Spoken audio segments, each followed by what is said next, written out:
ఆదివాసీ ఆత్మగౌరవ పతాక బిర్సా ముండా 150వ జయంతిని ఇవాళ మనం సిపిఎం జిల్లా కమిటీ ఆధ్వర్యంలో జరుపుకుంటా ఉన్నాం. ఆయన జార్ఖండ్ రాష్ట్రానికి ఇప్పుడు విడిపోయినటువంటి రాష్ట్రంలో భాగంగా ఉంటారు. ఆయన 25 ఏళ్ల వయసులోనే చనిపోయాడు.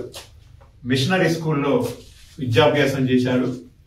ఆ తర్వాత ఆయన ఒక మత ఉద్యమం, అంటే ఆయన నిర్మించినటువంటి ఉద్యమం పేరు ఏంటంటే ముండా ఉల్గులా అనేటువంటి ఉద్యమానికి ఆయన నాయకత్వం వహించాడు.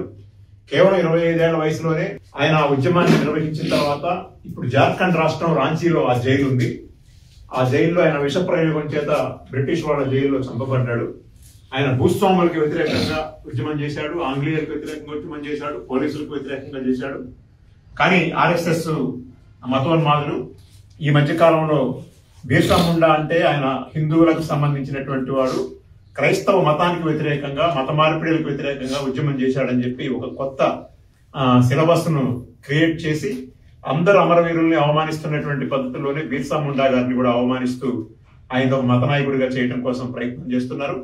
బ్రిటిష్ సామ్రాజ్యవాదానికి వ్యతిరేకంగా ఆదివాసీల హక్కుల కోసం, జల్ జంగల్ జమీన్ కోసం ఆయన చేసినటువంటి పోరాటం చాలా గొప్పది. దాంట్లో భాగంగానే ఆయన నిర్బంధించబడినటువంటి, చనిపోయినటువంటి జైలుని చాలా పెద్ద పార్కుగా కూడా చేయటం అనేది జరిగింది.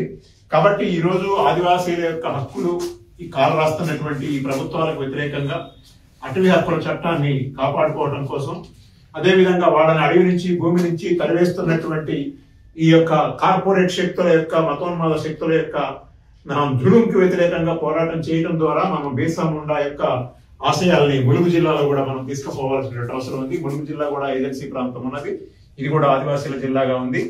దేశవ్యాప్తంగా జరుగుతున్నటువంటి దాడిలో భాగంగా మనం ఛత్తీస్గఢ్ సరిహద్దులో కూడా ఉన్నాం. సరిహద్దు అవతల కూడా జరుగుతున్నటువంటి అదానియాల దోపిడీ మనం చూస్తా ఉన్నాం. ఇక్కడ కూడా అదే దోపిడీని కొనసాగించాలని చెప్పి ప్రభుత్వాలు ప్రయత్నం చేస్తున్నాయి. కాబట్టి బిర్సా ముండా గారి 150వ జయంతి సందర్భంగా ములుగు జిల్లాలో ఆదివాసీల హక్కుల కోసం మేమంతా కూడా పునరంకితమై పోరాటం చేస్తామని చెప్పి మనందరం కూడా ప్రతిజ్ఞ చేద్దాం. ఆదివాసీ ఆత్మగౌరవ పతాక బిర్సా ముండా 150వ జయంతిని ఇవాళ మనం సిపిఎం జిల్లా కమిటీ ఆధ్వర్యంలో జరుపుకుంటా ఉన్నాం. ఆయన జార్ఖండ్ రాష్ట్రానికి ఇప్పుడు విడిపోయినటువంటి రాష్ట్రంలో భాగంగా ఉంటారు.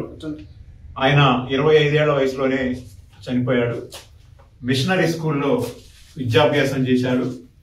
ఆ తర్వాత ఆయన ఒక మత ఉద్యమం, అంటే ఆయన నిర్మించినటువంటి ఉద్యమం పేరు ఏంటంటే ముండా ఉల్గులా అనేటువంటి ఉద్యమానికి ఆయన నాయకత్వం వహించాడు.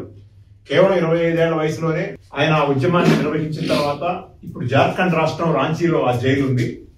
ఆ జైల్లో ఆయన విష ప్రయోగం చేత బ్రిటిష్ వాళ్ళ జైల్లో చంపబడ్డాడు. ఆయన భూస్వాములకు వ్యతిరేకంగా ఉద్యమం చేశాడు, ఆంగ్లేయులకు వ్యతిరేకంగా ఉద్యమం చేశాడు, పోలీసులకు వ్యతిరేకంగా చేశాడు.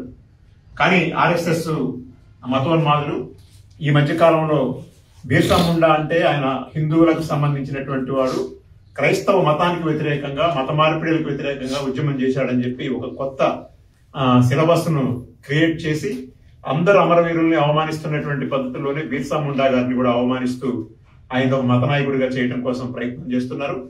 బ్రిటిష్ సామ్రాజ్యవాదానికి వ్యతిరేకంగా ఆదివాసీల హక్కుల కోసం, జల్ జంగల్ జమీన్ కోసం ఆయన చేసినటువంటి పోరాటం చాలా గొప్పది. దాంట్లో భాగంగానే ఆయన నిర్బంధించబడినటువంటి, చనిపోయినటువంటి జైలుని చాలా పెద్ద పార్కుగా కూడా చేయటం అనేది జరిగింది. కాబట్టి ఈ రోజు ఆదివాసీల యొక్క హక్కులు ఈ కాలు రాస్తున్నటువంటి ఈ ప్రభుత్వాలకు వ్యతిరేకంగా అటవీ హక్కుల చట్టాన్ని కాపాడుకోవడం కోసం, అదేవిధంగా వాళ్ళని అడవి నుంచి, భూమి నుంచి తరివేస్తున్నటువంటి ఈ యొక్క కార్పొరేట్ శక్తుల యొక్క, మతోన్మాద శక్తుల యొక్క జులుంకి వ్యతిరేకంగా పోరాటం చేయడం ద్వారా మనం బిర్సా ముండా యొక్క ఆశయాల్ని ములుగు జిల్లాలో కూడా మనం తీసుకుపోవాల్సిన అవసరం ఉంది. ములుగు జిల్లా కూడా ఏజెన్సీ ప్రాంతం ఉన్నది, ఇది కూడా ఆదివాసీల జిల్లాగా ఉంది. దేశవ్యాప్తంగా జరుగుతున్నటువంటి దాడిలో భాగంగా మనం ఛత్తీస్గఢ్ సరిహద్దులో కూడా ఉన్నాం. సరిహద్దు అవతల కూడా జరుగుతున్నటువంటి అదానియాల దోపిడీ మనం చూస్తా ఉన్నాం. ఇక్కడ కూడా అదే దోపిడీని కొనసాగించాలని చెప్పి ప్రభుత్వాలు ప్రయత్నం చేస్తున్నాయి. కాబట్టి బిర్సా ముండా గారి 150వ జయంతి సందర్భంగా ములుగు జిల్లాలో ఆదివాసీల హక్కుల కోసం మేమంతా కూడా పునరంకితమై పోరాటం చేస్తామని చెప్పి మనందరం కూడా ప్రతిజ్ఞ చేద్దాం.